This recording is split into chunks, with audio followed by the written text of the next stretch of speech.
We are going to continue our series on The Bible Explains Part 221. Today, we will continue our discussion on the end time prophecy from Grace Perspective Part 3. Let's pray. Let's commit this to the Lord first. Our dearest Father in heaven, we thank you so very much for you have found us in your presence today. Thank you for this beautiful day. This is the day that you have made. We will rejoice and be glad in it. Thank you for the wonderful time of praise and worship. Indeed, you inhabit the praises of your people, and there is nothing in the world like this. For in your presence, there is fullness of joy. And even the psalmist says, I would rather be a doorkeeper in your house than dwell elsewhere. For in your presence, there is so much rejoicing. Thank you so much for these beautiful people who came here today. And thank you also for the people who are joining us via online. We commit to you this time, even this learning time, and it is our heartfelt prayer that everything that will be said and done today, all by your grace, for your glory, we pray in the name that is above every name, in the name of your Son, our Lord and Savior, Jesus Christ, by the power of the Holy Spirit. And everybody would just simply say, Amen. Palakpakan po natin ang Panginoon. Praise God. Bago po tayo magpapatuloy sa ating pong talakayan, I want you to look at the screen again and see the overview chart of God's end time prophetic timeline. Ipinakita ko na po ito sa inyo, pero kailangan kong palaging ipakita para malaman po ninyo kung nasaan tayo at saan po tayo pupunta. Tayo po kasalukuyan ay nasa church age. Ang pinakamalapit na mangyayaring event ay ang the rapture of the church. Ito po ay tinatawag po the return of the groom. Babalik po ang lalaking ikakasal para sunduin ang iglesia. Ang tawag po dyan, the rapture. Pag nag-take place na po ang rapture, sa langit magkakaroon po ng marriage feast of the Lamb. 7 taong pagdiriwang kasiyahan sa kasalan ng kordero at ng iglesia. At kapag nangyari na po, ang mundo ay papasok sa 7 taong kapighatian. Sa dulo ng 7 taong kapighatian, mangyayari po ang second coming. Nabanggit ko na po sa inyo at palagi kong sasabihin sa kurso ng series na ito, magkaiba po ang the rapture of the church sa the second coming. Ang second coming ay the return of the King. Jesus will return as King of the Jews. At dito sa tagpo na ito, ililigtas ng Panginoong Jesucristo ang Israel sa kamay ng Antikristo, at pagkatapos po nito, itatayo niya ang kanyang kaharian. Ang sentro ay ang Jerusalem, ang tawag ay the Millennial Kingdom. Doon po tayo papunta sa talakayan po na ito, at maraming detalye pa ang atin pong pag-uusapan. Ngayon, gusto ko lang po maging malinaw sa bawat isa sa atin, kapag pinag-uusapan natin po ang end times, ang ating point of reference ay hindi ang rapture, kundi ang second coming. Dahil wala pong signs, walang prophetic signs ang rapture. Wala po. Ang lahat ng end time signs ay in reference to the second coming. Pero ito ang clue. Kung nakikita nyong malapit na ang second coming, dahil sa mga senyales, mas malapit ng 7 taon ang rapture of the church. Kaya natin to pinag-uusapan, at ang dahilan kung bakit napadpad po tayo sa series na ito, habang tinatalakay po sana natin, kung inyong matatandaan yung ating series, Your Next Season is Coming, dahil po doon sa nangyari po na September 23 prediction ng mga taong napaniwala po nito. Yun po ay hoax, yun po ay palso, yun po ay cultic. Tandaan palagi, kapag mayroong naglalagay ng petsa sa rapture man o sa second coming, yan po'y cultic. Hindi ho pwedeng matukoy ang araw at oras ng rapture. Hindi pwedeng matukoy ang araw at oras ng second coming. Ang mga ito ay exclusive. Ito po'y para lang sa Ama. At ang Ama ang may takdang panahon kung kailan. Wala pong date setting, wala rin pong date watching. Wala pong command sa Scripture na magbantay tayo ng mga araw at magbantay tayo ng mga oras.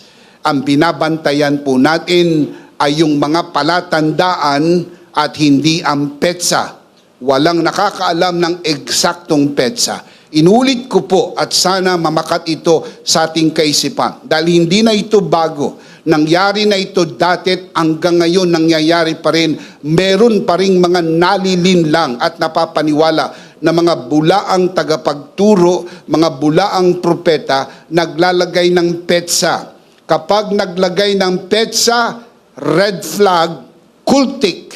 Bulaang propeta, bulaang tagapagturo, huwag pakinggan, iwasan, layuan, i-unfollow, at huwag panoorin ang mga broadcast na nanliligaw ng mga tao dahil sa alam daw nila di umano ang petsa, walang nakakaalam.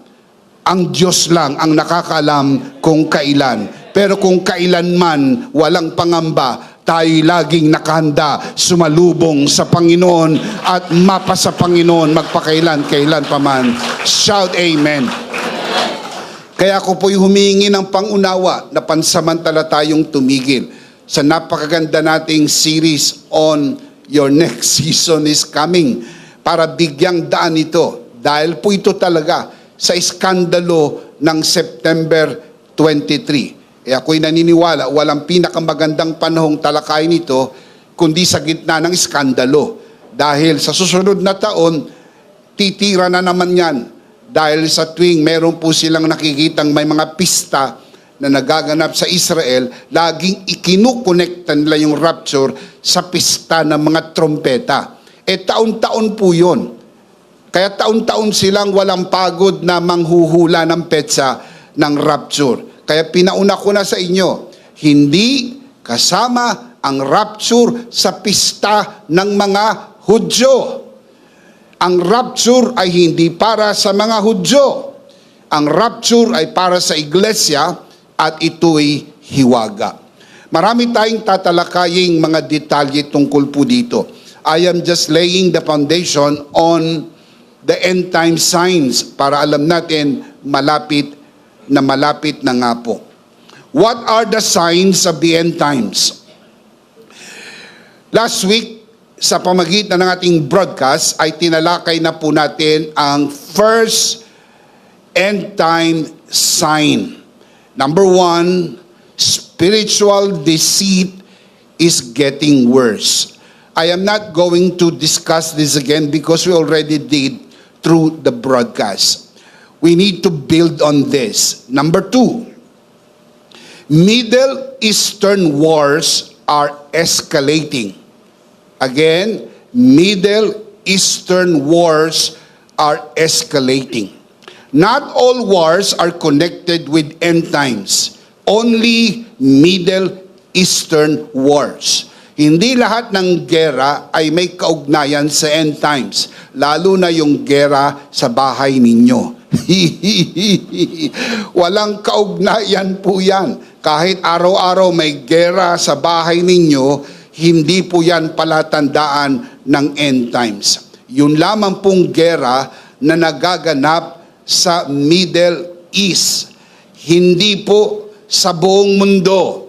Pag nagkaroon ng gera sa Korea, wag naman magkaroon ng gera sa Afrika, magkaroon ng gera sa Amerika, sa Russia, sa China, wala ho yang kaugnayan sa end times. Ang babantayan nyo lamang po ay ang gerang nagaganap o magaganap sa Middle East. Let me show you the verse.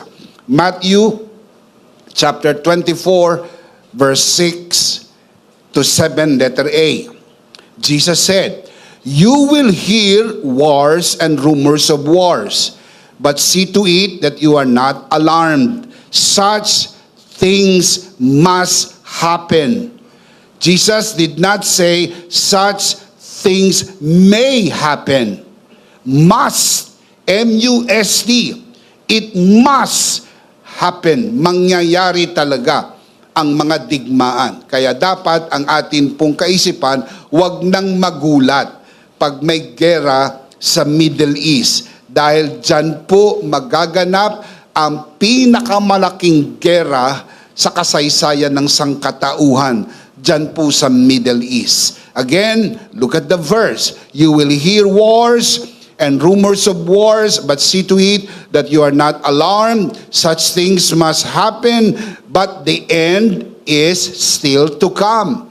Hindi pa yan ang katapusan ng mundo. Verse 7, nation will rise against nation and kingdom against kingdom. Na ang tanong, bakit babantayan natin ang Middle Eastern War? Kasi po sa Middle East magaganap ang dalawang pinakamalaking digmaan na inihula ng Biblia. Ang center stage ay ang Middle East. Let me show you. Look at the screen. The two major end-time wars recorded in the Bible will take place in the Middle East. Yan po yung the Battle of Armageddon recorded in Revelation 16, and also the Battle of Gog and Magog recorded in Revelation 20. Now, let me show you the difference between two wars. Ang Battle of Armageddon ay magaganap at the end of the tribulation at the second coming. Bababa ang Panginoon sa second coming para labanan ang Antikristo. Tatapak ang kanyang paa sa bundok ng Ulibo, and in the nick of time, he will save Israel from the hand of the allied forces of the Antichrist. Ang mangunguna sa laban na ito, kalaban ang celestial army, ay ang Antichrist. Ito'y magaganap at the end of the tribulation. Whereas yung Gog and Magog war, it is also called in the Bible the final revolt. Ito'y magaganap at the end of the millennium, at the end of the millennial kingdom. Habang mayroon pong millennial kingdom, si Satanas ay ikukulong ng 1,000 years sa bottomless pit. Ang mundo ay magiging masaganang masagana sa paghahari ni Kristo. Walang gera, walang tagutom, walang kahirapan, higit sa lahat, walang baha. What a beautiful world. Wala pong krimen, zero crime under the leadership of the King of Kings and the Lord of Lords. I will explain this more when we get there. So you have to hold your horses, ha? Pupunta tayo doon, pag-uusapan natin kung gaano kaganda ang millennial kingdom. But I am just giving you a teaser. Dalawang klase ng mga tao ang mabubuhay sa millennial kingdom. Yung pong mga natural people at yung mga supernatural people. Yung mga supernatural people, ito po yung mga na-resurrect at mga na-rapture. Kaya mababasa nyo sa Bible that we will reign with the Lord 1,000 years as priests and kings unto His kingdom. Yung iba po ma-assign sa priest, ibig sabihin religious ministry. Ang iba po ay ma-assign sa civil kind of ministry as kings, governors, mayors, president, pero walang eleksyon, kaya walang COMELEC. Huwag mag-aalala. Yan po lahat ay by appointment. I-appoint ng Panginoon kung sino ang mga presidente ng mga bansa, governor, senator, congressman. I'm not so very sure kung yun ang mga titles, pero kings and priests. Meron din pong ma-assign sa religious ministry, and they will be serving, we will all be serving the Lord as kings and priests unto His kingdom. At meron ding natural people. Ito mga natural people, ito po yung mga papasok sa millennial kingdom na hindi namatay during the tribulation at hindi namatay during the battle of Armageddon.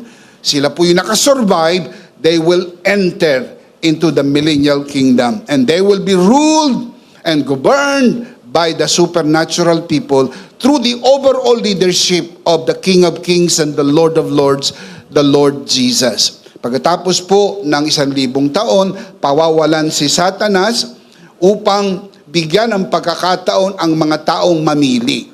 Now, you see right there, ang mga mamimili lang po ay ang mga natural people na ipapanganak during the millennial kingdom. Kailangan gawin po ito ng Panginoon kasi hindi po pwedeng pilitin ng Panginoon ang tao. Well, pinipili ng mga tao ang Panginoon during the millennial kingdom dahil walang choice. Nakakulong si Satanas. Dahil nakakulong si Satanas, walang pagpipilian ng tao kundi magpasakop lamang sa leadership ni Jesus as King of Kings and Lord of Lords. Pero pawawalan si Satanas upang bigyan ng pagkakataon ng taong makapili, and lo and behold, to your biggest surprise, meron pa ring makukumbinsi si Satanas. At sila ay magkakaroon ng final stand para labanan ang Panginoon. Ang tawag dyan, the final revolt. Ang tawag sa Bible, Gog and Magog. At yan po'y magaganap sa Middle East. Kaya ho, babantayan natin ang tinatawag pong Middle Eastern Wars. Dahil lahat yan ay nakahula sa Biblia. Any international news about Middle Eastern war should alarm us. Let me serve this notice. Kapag lumabas sa balita ang mga Middle Eastern country naglalaban, you have to watch the news. Kasi sila po ang mga participants ng mga digmaang sinasabi sa Biblia. The war between Israel and Hamas began on October 7, 2023, when Hamas launched coordinated attacks from the Gaza Strip into Israeli territory 2 years ago. That was and even is historic up to this time. Ito po'y tinatawag sa kasaysayan the deadliest conflicts ever in the region's history, yang digmaan ng Israel at Hamas. Mula noong May 14, 1948 na ipinanganak ang Israel po ay napapasok sa 4 na pinakamalaking digmaan sa loob po ng mga taon mula nang sila ay muling nakabalik sa kanilang tinubuang lupa. Let me show you the overview. Ang unang digmaan na hinarap ng Israel ay noong 1948. Ang tawag po dito, the War of Independence. Ang Israel ay nilabanan ng Egypt, Jordan, Syria, Lebanon, and Iraq. 5 ang laban sa isa. Recorded po ito, nanalo ang Israel sa laban na ito, 15,000 Arabs were killed. Ito po ay 1948. Kapapanganak pa lamang po ng Israel. Just imagine, combined forces of 5 countries. Hindi nila natalo ang Israel. 15,000 Arabs were killed. 1967, ang famous war na tinatawag sa kasaysayan, 6-Day War. Ang pinakamaiksing digmaan na pinasok ng Israel, ang kalaban po nila rito ay 3 bansa, Egypt, Jordan, and Syria.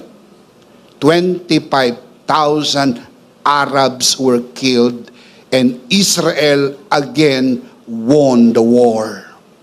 1973, tinawag ko po ito sa kasaysayang Yom Kippur War. Dahil habang sineselebrate ng Israel ang celebration ng Yom Kippur, sinalakay po sila ng magkasanib na puwersa ng Egypt and Syria. Dalawa na lang. Nagsilimula yan 5, naging 3, naging 2. Egypt and Syria. During Yom Kippur, and Israel won the battle, 18,000 Arabs were killed. Tahimik na po Pagkalipas po ng 50 taon, 2023, after 50 years, sumalakay po ang Hamas sa Israel. 67,000 Palestinians were killed. 5 gera. Undefeated po ang Israel sa lahat ng gera na kanilang pinasok. Hindi dahil magaling sila. Hindi dahil marami sila. Hindi dahil mahusay sila. Hindi ho pwedeng itanggi ng kahit sinong alam ang Biblia. Ang kamay ng Diyos ay nasa Israel. Piniling bayan ng Israel. Hindi ho sila perpekto, pero they have all the right to defend their territory. Hindi ho sila nagsisimula ng gulo, hindi ho sila ang terorista. Sila po'y namumuhay ng tahimik, pero laging hinahamon, laging sinusubok ng mga surrounding Arab countries. Pero hindi pa po sila natalo kahit kailan. At ang pinakamalaking digmang papasukin ng Israel ay ang Battle of Armageddon sa pangunguna ng Antikristo. Hindi pa nagsisimula ang laban, inihula na, panalo, dahil ito'y sa pangunguna ng hari ng mga hari at Panginoon ng mga Panginoon. Shout Amen! Mga kapatid, hindi po pinalitan ng iglesia ang Israel. Two separate entities. Ibang Israel, ibang church. Sa Bible, mababasa po ninyo, merong Jews, merong Gentiles, merong the Church of God. Kapag ang Hudyo ay naboborn again, lumilipat po sa Church of God. Kapag ang Hintil ay naborn again, lumilipat sa Church of God. Kaya dalawang entities po yan. The Church and Israel as a nation. Mga kapatid, hindi pa po natalong Israel sa anumang labang pinasok niya. The Israel-Hamas war cost over $30 billion in property and infrastructure losses in Gaza, according to UN and World Bank reports. Sayang, daming pera ang nasasayang tuwing meron digmaan. Anong sabi ni Jesus? Matthew 24:6, you will hear what? Wars and rumors of wars. But see to it that you are not alarmed. Such things must happen. Such things must, M-U-S-T, must happen. Not may. Dapat hindi ka surprise. Must happen. But the end is still to come. The war is not officially ended yet. However, there is a significant development on October 9, just last week. Hamas Gaza chief said the group received guarantees from the U.S. and mediators confirming the war in Gaza has permanently ended. Furthermore, on the same day, Israel and Hamas signed ceasefire and hostage exchange agreement, making what many are calling a first phase toward ending the 2-year conflict. Nagpirmahan na po sila. Officially, tapos na po ang gera. Kaya nung pumutok ito 2 years ago, sabi po ng mga iba, katapusan na ng mundo. Paano to? Nagpirmahan na ng kapayapaan. So mali na naman yung mga nanghuhula na katapusan na ng mundo. Hango sa kanilang mga pinagtagping opinyon na mga di umano'y eksperto, ang sabi, katapusan na ng mundo. Hindi pa po ito ang katapusan ng mundo. Kailangan pa nating humayo at ikalat ang mensahe ng biyaya sa buong mundo. Shout amen. So, mag-ingat sa mga nananakot. Katapusan na ng mundo. Hindi pa po katapusan ng mundo. At may balita ako sa inyo, hindi ho matatapos ang mundo. Ang matatapos ay ang mga masasamang tao, pero hindi ang mundo. Magkakaroon ng bagong mundo at tayo po ay mabubuhay magpakailan-kailan paman kasama ang Panginoon sa bagong mundo. Shout amen! Number 2, Middle Eastern wars are escalating. So magbabantay-bantay kayo sa balita, lalo na kapag kasali ang Israel. Pero kung North Korea, Russia, China, Amerika, parte lang po yan ng mga astigan. Alam nyo, mga nag-aastig-astigan po kasi yan eh. Sinong magaling, sinong maraming armas, sinong maraming mga weapons, lahat yan. Pero huwag kayong mag-alala, hindi mangyayari ang kinakatakutan ng iba na nuclear war sa panahong ito. Never. Wala hong mananalo sa nuclear war. Pag nangyari po yan, pati yung nagpaputok ng nuclear bomb ay sabog din sapagkat ang epekto po niyan ay destruction. Hindi yan mangyayari. Sa panahong ito, ang pinakamalaking digmaan ay magaganap sa Battle of Armageddon, pero hindi pa po yan sa araw na ito. So ngumiti, sabihin sa katabi, ayos pala. So pwede pang mamasyal, pwede pa mag-enjoy. Amen? Palakpakan muna si Lord. Praise God. Pero at least nakikita nyo, nagaganap yung mga signs na sabi ng Bible. Number 3, worldwide famine is increasing.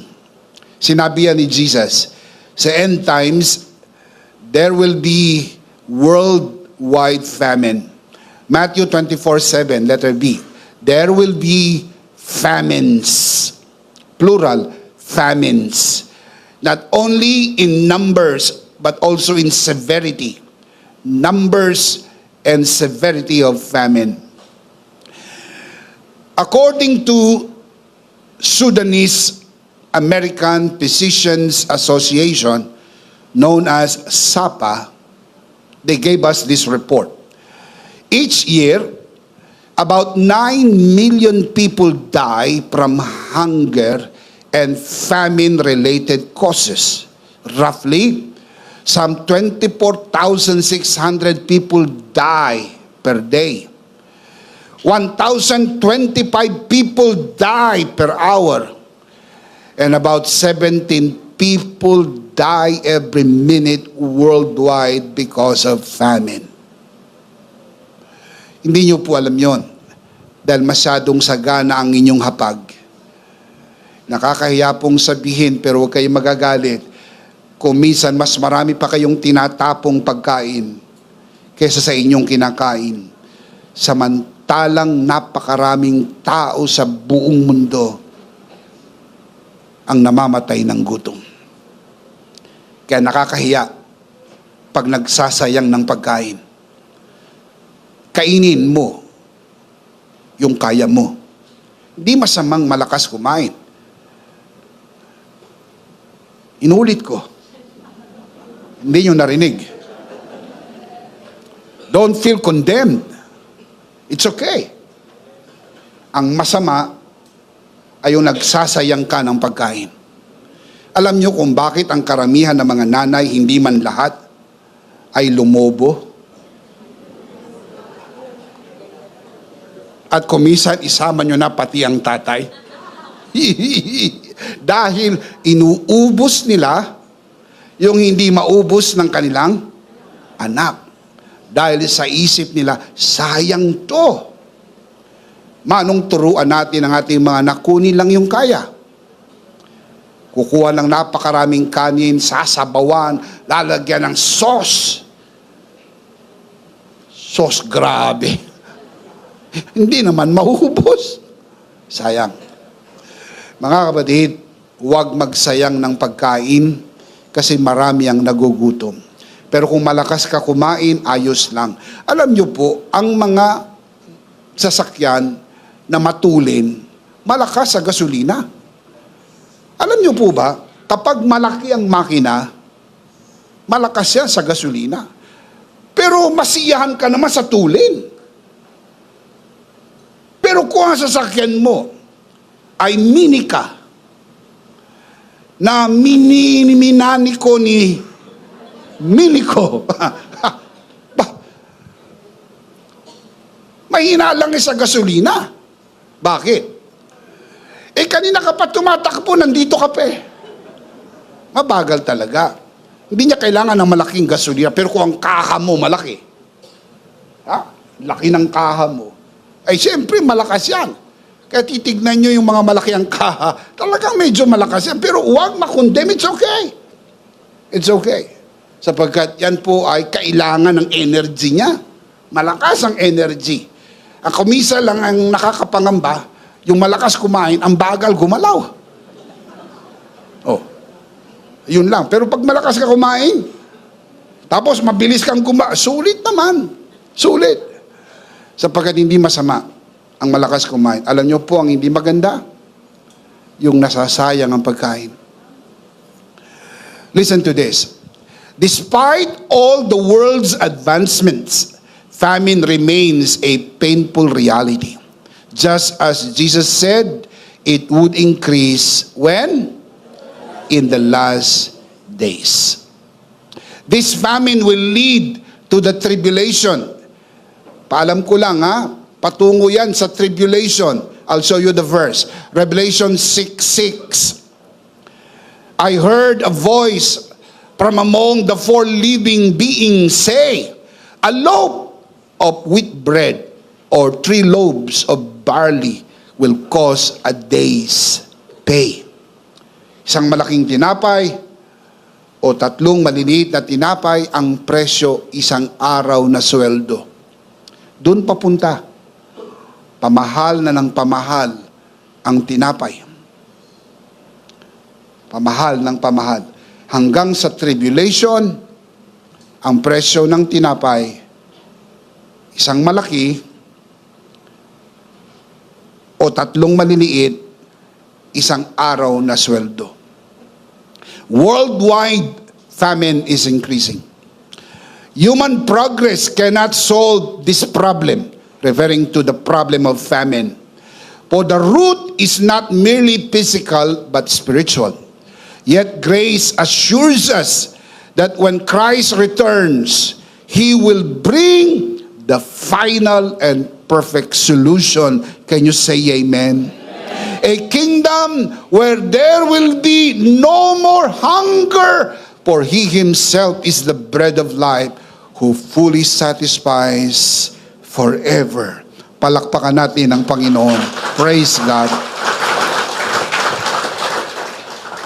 Number 3, worldwide famine is increasing. Number 4, I'm starting to close. Earth's climate is deteriorating. Sign po ito ng second coming. Earth's climate is deteriorating. I'll show you the verse. Matthew 24, verse 7, letter B. Earthquakes in various places. Earthquakes in various places. Anong kaugnayan ng lindol sa atin pong nagbabagong klima? Anong koneksyon nito? Pero bago ko po ito maipaliwanag, kailangan mo nating ibigay ang definition. What is climate change? Naririnig nyo po ito At nakikita, iba na talaga ang klima. Ang laki na ng pinagbago. Ano ba ang ibig sabihin ng climate change? Let me give you the definition. Climate change is a change in global or regional climate patterns attributed largely to the increased levels of atmospheric carbon dioxide produced by the use of fossil fuels. In short, ganito lang ang pagkakaintindi. Yun ang naging resulta ng progreso ng tao. You cannot get it all. Umunlad tayo Gumamit po tayo ng mga tinatawag po nating mga fuels. Gumagamit tayo ng uling, gumagamit tayo ng langis, gumagamit tayo ng gasolina, gumagamit tayo ng natural gas. At dahil po dito, ang lahat ng ito ay nagiging sanhi ng pagbabago ng klima. The main cause of climate change is what is known as global warming. Because of global warming, listen up, you can see this on your screen, because of global warming, scientists say more earthquakes are expected. More. Yan ang dahilan kung bakit dumadami at madalas na ang lindol. Yan po yung napala ng tao nang inabuso ang kalikasan. Na hindi lang po ito ang dahilan, pero ito po ang isa sa mga pinakamalaking dahilan. Merong mga natural na lindol, pero hindi ho dapat ganun kalakas. Pero lumalakas ang lindol. At saka masyadong madalas. Dahil po yan sa global warming. Look at your screen. Merong pag-aaral, there were about 504,873 earthquakes recorded worldwide last year, 2024. Yan po ay from different magnitudes. 1 as the lowest, 1.0, and 8 as the highest. Last year po yan, last year. Mahigit kalahating milyon na lindol. Ang iba dyan, naramdaman nyo, ang iba dyan, hindi. Alam po ninyo, pag mahina naman ng lindol, hindi nyo naman masyado mararamdaman. Dahil parang mas malakas pa yung lindol ng kaharap mo. Sa lakas ng yabang ng kaharap mo, nayayanig ka. Kaya parang sabi mo, hindi ko naman naramdaman na lumindol. Kasi yung kaharap mo ay lindol. Dahil sa sobrang yabang ng kanyang ipinagyayabang. Lalo na yung mga nagsasabing expert daw sila.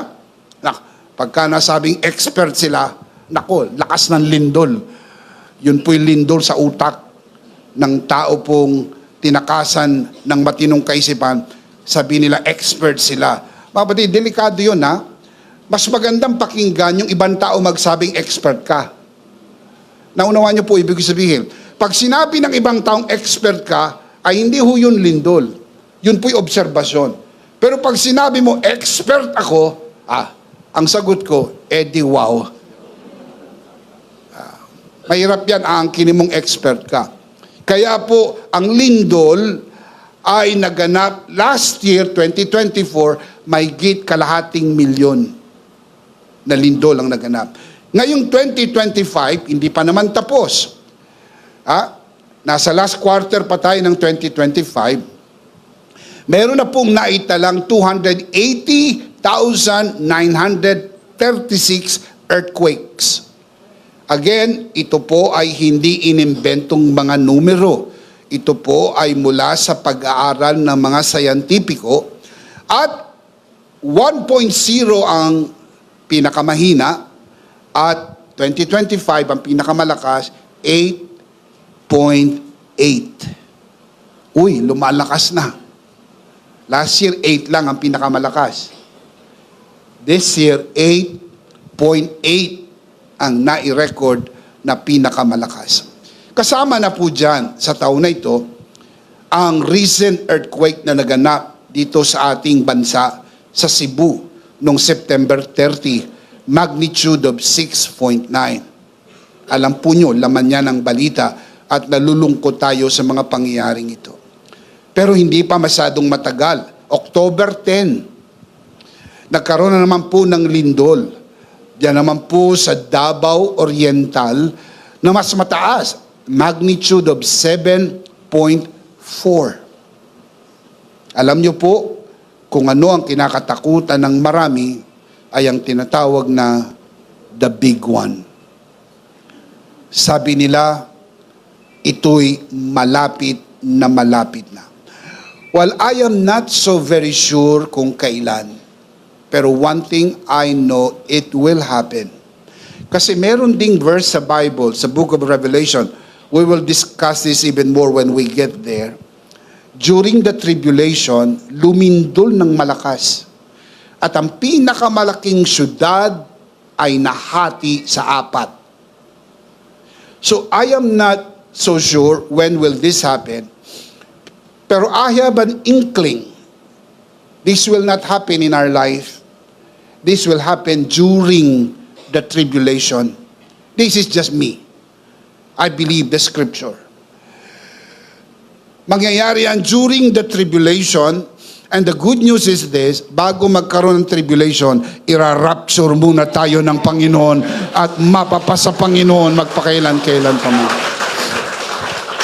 Can you say amen? Amen. However, dahil hindi naman po ako nanguhula at hindi ako manguhula, kung sakali, wag naman, itulot ng mabuting Diyos na mangyari sa panahon natin. Pero kung sakali, mangyari po yan, wag kayong mag-alala, iingatan tayo ng ating Panginoon. Palakpakan si Lord. Come on, give Him praise. Malakas sa palakpakan. Praise God. Nasa Biblia po ba ito, Bishop? I'll show you the verse. Romans chapter 8, verse 22 to 23. The Apostle Paul writes, we know that the whole creation has been groaning as in the pains of childbirth right up to the present time. Kapag ang babae po ba malapit ng mga anak, nagkakaroon ng childbirth pains? Yes. Bakit mga brother ang sumasagot? Tinatanong ko mga nanay, meron po bang childbirth pain? Para ipanganak ang buhay. Ganun din. Bago ipanganak ang new heaven and new earth. This is the birth of the new heaven and new earth. Magkakaroon ng birth pains ang old earth. Dumadaing na. Now, look at the next verse. Not only so, but we ourselves have the first fruits of the Spirit, grown inwardly as we eagerly await for our adoption as sons, the redemption of our bodies. Habang hinihintay ng mundo ang katubusan upang dumating ang bagong langit at bagong lupa, dumadaing na ang lumang lupa. Yang kanyang mga paggalaw, pagdaing na po yan ng lupa. Pati ang katawan mo, dumadaing na rin. Di mo na makamot yung likod mo. Kaya naghahanap ka ng poste. Kinakamot mo yung likod mo sa poste. Kaya yung poste nyo, humihina ng humihina. Dahil dati naabot mo yung likod mo, ngayon hindi mo na maabot. Para kamutin ang likod mo. Anong tawag dyan? Groaning. Di mo na matali yung santas ng sapatos mo. Di ka na makayuko. Di ka na masyadong makagalaw. Bakit? Tawag dyan, 20% discount.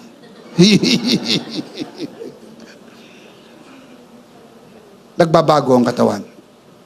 Natandaan nyo, nung bata-bata ka pa, nako, pagkainan.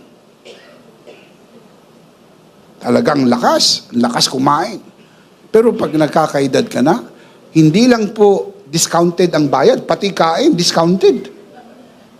Mahina na. Kasi po hindi na katulad ng dati. Aminin na po natin yan. Yung iba po nabubuhay pa sa denial. You have to admit that. Lalo na po yung mga magkakasama sa grupo ng mga ka-maintenance. You have to admit that fact. Pero huwag pong pag-amin ng may kalungkutan. Pag-amin ng katotohanan ng katawang ito, dahan-dahan ng sumusuko dahil hindi naman ito ang katawang gagamitin natin. Bibigyan tayo ng bagong katawan, isang katawang niluwalhati sa pagbabalik ng ating Panginoon. Shout Amen!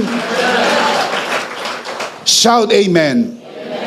Sabi ng mga preteries, ang mundo'y paganda ng paganda, paigi ng paigi, sapagkat ito na ang mundo na dadatnan ng Panginoon, o kaya ang mundong tinitirhan na ng Panginoon para sa mga naniniwalang dumating na ang Panginoon. Bulag po ang mga tao na ito. Hindi ho paigi ng paigi ang mundo. Pasama ng pasama, palala ng palala. Dahil habang dumidilim ang gabi, palapit na ang bagong umaga. Ang mundong ito ay lilipas, magkakaroon ng bagong mundo, isang mundong wala ng kasalanan, at tayo po ay titira sa mundo na yan kasama ang Panginoon magpakailan-kailan paman. Palakpakan natin ang Panginoon. Praise God.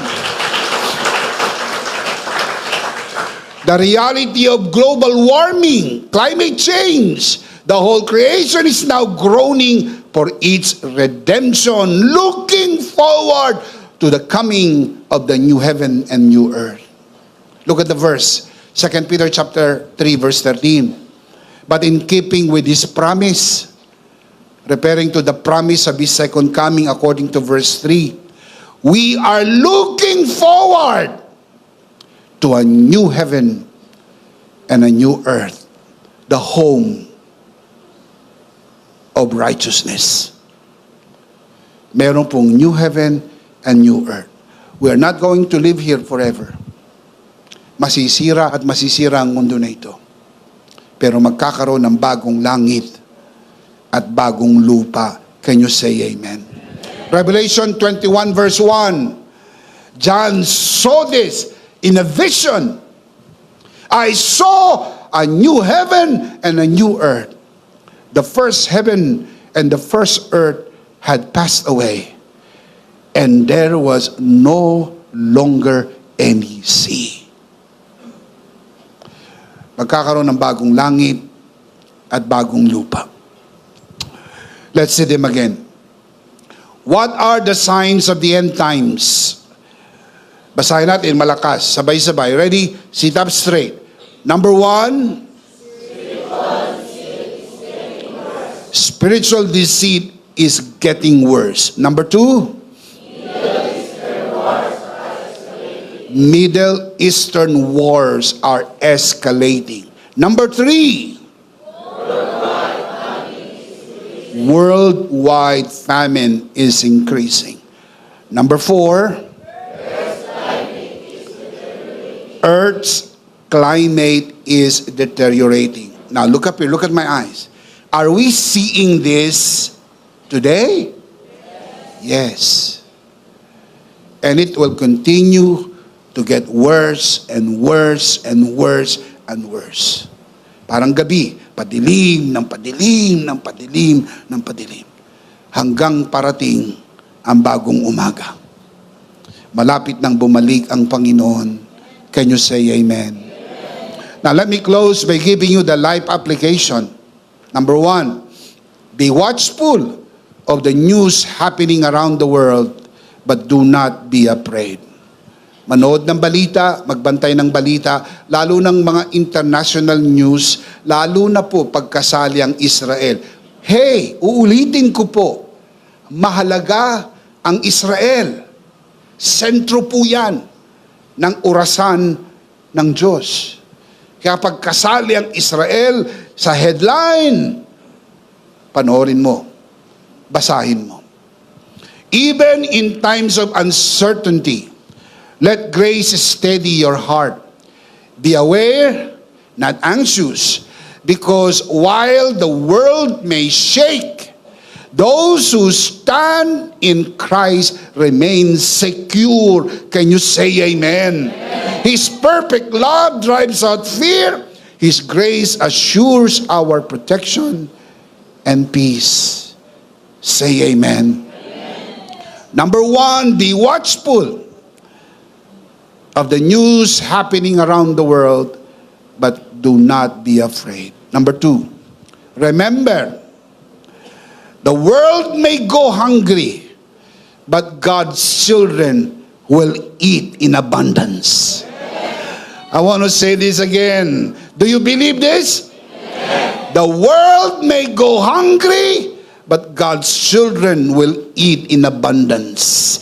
Magugutom ang buong mundo, pero ang mga anak ng Diyos ay kakain ng masagana. Hindi tayo pababayaan ng Panginoon. Ginawa yan ng Panginoon sa panahon ng lumang kasunduan. Mas may paniwala tayo na gagawin niya ng Panginoon at ginagawa niya yan sa bagong kasunduan, sapagkat tayo ay mga anak ng Diyos. In season of lack, grace becomes our supply.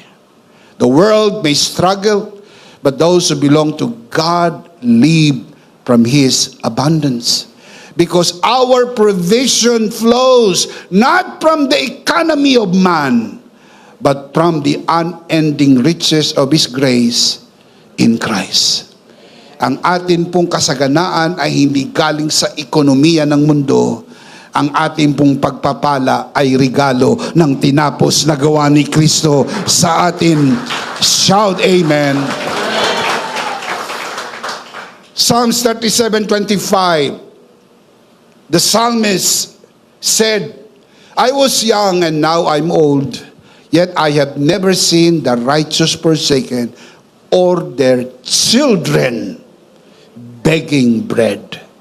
Sa wikang Pilipino, ang sabi po ng salmista, ako'y naging bata at ako'y matanda na. Wala akong nakitang matuwid na pinabayaan o anak ng Diyos na namalimos ng tinapay. Hindi ka mamamalimos ng tinapay. Sapat ang biyaya ng Diyos sa lahat ng panahon. Number 3, I'll close with this. Never forget, whatever happens in the world, God's protection is upon us. Ano man ang mangyari. Ano man dalubyo ang mangyari. Ano mang sakuna ang mangyari. Palagi tayong iingatan ng Panginoon. No end-time storm or shaking can remove us from the covering of God's grace. Rest in the truth that whatever happened and wherever you are, His hand is over you, protecting and sustaining you. Hindi natin mapipigilan ang paggalaw ng mundo. Pero habang gumagalaw ang mundo, protektado tayo ng Panginoon. Give Him praise, give Him praise, give Him praise. Let's see them again. Tignan natin ang tatlong life application habang binabaybay natin ang mga palatandaan ng kanyang muling pagbabalik at mga palatandaang magaganap sa huling mga panahon. Ito po yung application sa buhay natin. Malakas, sabay-sabay, umupo ng maayos. Basahin ng malakas, sabay-sabay. Application number 1.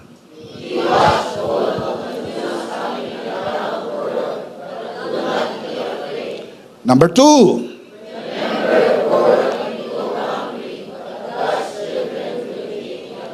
Number 3.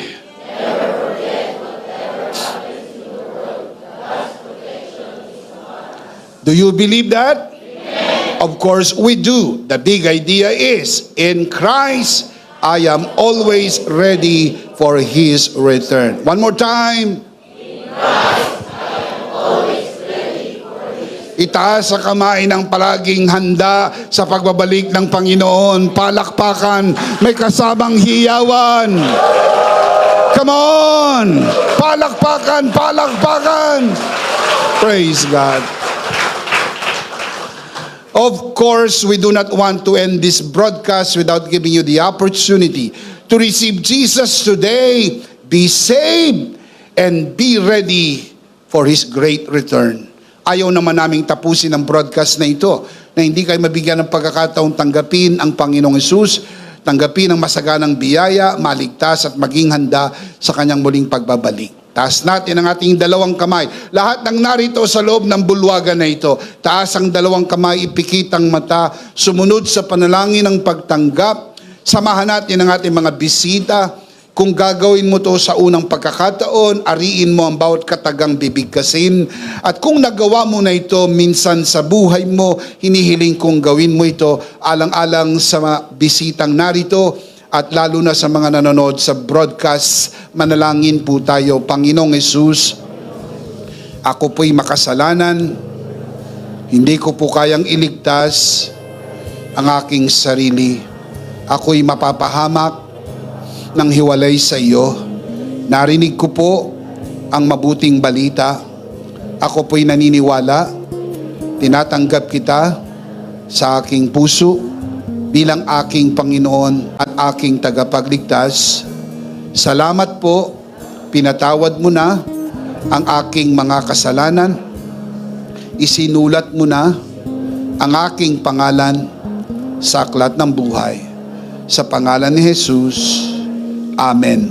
Ako na lang po mananalangin, Ama, sa oras na ito, ipinagkakatiwala ko po sa iyong harapan ang sinuman sa loob ng bulwagang ito, lalo na sa mga nanonood sa broadcast na ito, ang nanalangin ng panalangin ng pagtanggap sa unang pagkakataon. Pinagkakatiwala po namin sila sa iyong kagandahang loob na sila'y lumago sa biyaya at sa bagong natagpuang pananampalataya. Sa pangalan ng Panginoon Jesus, tayong lahat ay magsabi ng Amen. Palakpakan natin ang Panginoon. Amen. Amen. Ihanda po natin ang ating mga sarili. Doon din sa mga nanonood sa broadcast, kunin po ninyo ang inyong communion elements and we will do this together.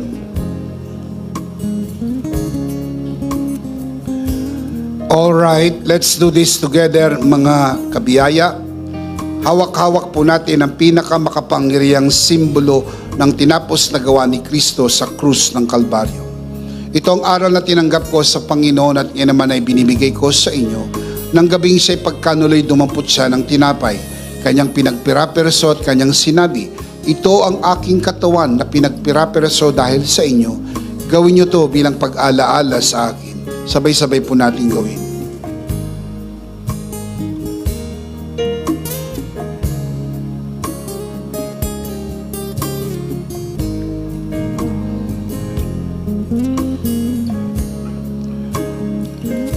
Gayun din naman matapos maghapunan ay kanyang hinawakan ng saro at kanyang sinabi, ito ang saro ng bagong tipan na pinagtibay ng aking dugo. Gawin niyo to bilang pag-alaala sa akin. Sabay-sabay po natin gawin. Ate po itaas ang ating dalawang kamay at sumunod po tayo sa panalangin na ito. Aming Ama, maraming salamat po sa aming Panginoong Jesucristo. Panginoong Jesucristo, maraming salamat po sa iyong banal na dugo na iyong itinigis sa krus ng Kalbaryo. Dahil po dito, lahat ng aming kasalanan ay iyong nang pinatawad. Maraming salamat po sa iyong katawan na nabugbog at nasugatan Dahil po dito, lahat ng aming sakit ay iyon ang pinagaling. Gaya ng nasusulat, sa iyong mga sugat, ako'y magaling na. Ako'y naniniwala, ako'y magaling na. Aking dinideklara, ako'y magaling na. Ako'y malusog, malakas, masigla, pinagpala, pinaburan, at mabubuhay ng mahaba. Sa pangalan ni Jesus, maraming salamat po, Banal na Espiritu, sa iyong kapahayagan sa mensahe ng biyaya. Sa pangalan ng Panginoong Jesus, Amen. Amen. Palakpakan po natin ang Panginoon. Praise God. Isang beses pa, malakas, sabay-sabay. Ano po ang big idea? Mas malakas pa. In Christ, I am always ready for His return. Are you in Christ? You are always ready for His return. Last of all, let me speak to your heart, you who are watching this broadcast. If this broadcast has blessed you, and if not asking too much, I would like you to bless this ministry with your love offering, so that together we can reach the world with the message of full grace. From the bottom of our hearts here at EMI, we would like to say thank you for giving to the Lord. We'll see you next Sunday, prayerfully on site, but definitely we'll see you again online. Ako po, si Bishop Emmy, kasama po si Pastora Jo at ang kabuuan ng The Lord's Community and EMI Broadcast. Maraming salamat po. Stay a bit for more announcements. Stay blessed and stay connected. Always remember, in Christ, you are Charito!